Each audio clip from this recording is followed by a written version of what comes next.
Welcome to Daniel chapter 12, the final chapter. And this one is about the time of the end. It's the end of the book, it's the end of our study, but we have some few comments to make to you, hopefully to encourage and stimulate you for personal or small group Bible study, which is a great way to grow spiritually. Well, in the time of the end, there's all kinds of things we could say, but one of the things that it mentions, and I'll read it to you from verse 2 of Daniel 12. And it reads, "And many of them that sleep in the dust of the earth shall awake, some to everlasting life, and some to shame and everlasting contempt."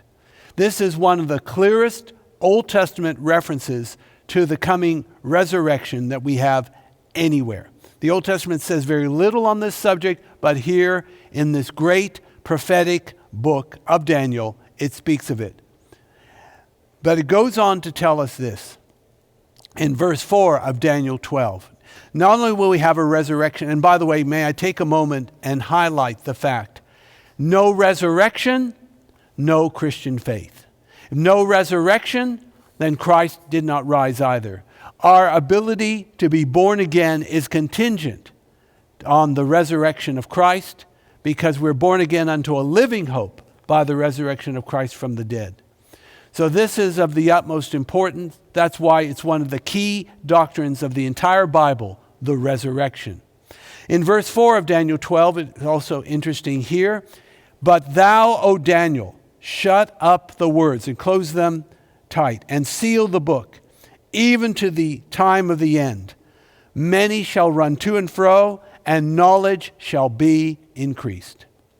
Daniel is basically asked to take his prophecy and seal it because it won't be fulfilled for many, many days. And then it goes to say this. What an interesting prediction. "Many shall go to and fro." This is talking, I believe, about mass travel. People traveled in antiquity, but nothing like how they travel in our day. Thanks to jet flights, the 6-week or 12-week, I can't remember how many weeks it took to sail from Britain to Australia. Now it's only a 17-hour flight nonstop. People are crisscrossing the globe with much ease as people driving across a state or the like. Travel and tourism are a multi-billion-dollar industry. Even people of modest means are able to travel more than they ever have in antiquity. Friends, it's not, even in our day, there are people who were born and died within a few miles of where they were born, lived in that area, and never went any further, even till now. But that is changing. Mass travel is a thing to be reckoned with. But it also says that knowledge shall increase. It took 1,100 years for knowledge to double from the time of Jesus until, of course, the beginning of the 12th century. Now it's happening in a matter of months. Knowledge is increasing, or as one person aptly put it, we are data drunk, information age.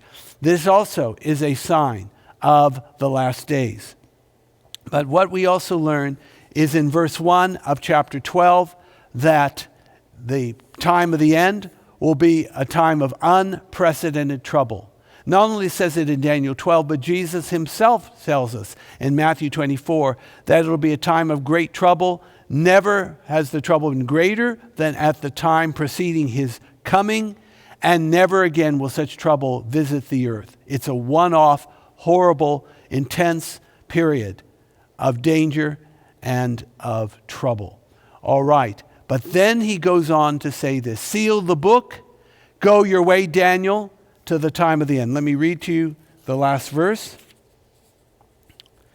"For you shall rest and stand in your lot at the end of days." So Daniel walked away, probably scratching his head, wondering what did all these prophecies, these dreams, these visions mean? He may have scratched his head, but for us, we are very blessed.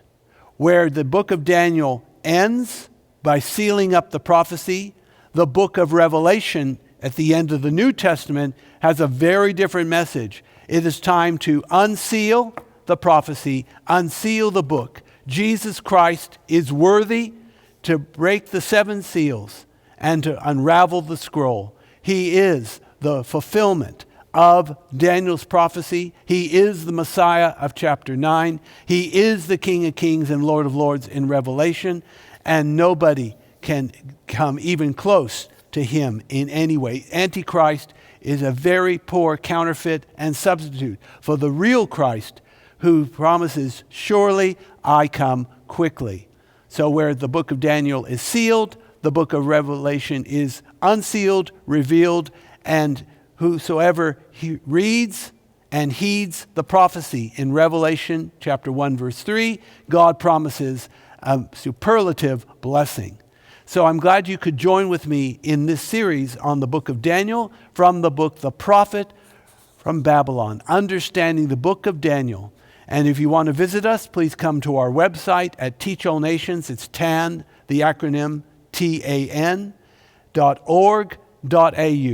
And look forward to your company again as we walk through the Bible in our series, Understanding the Bible.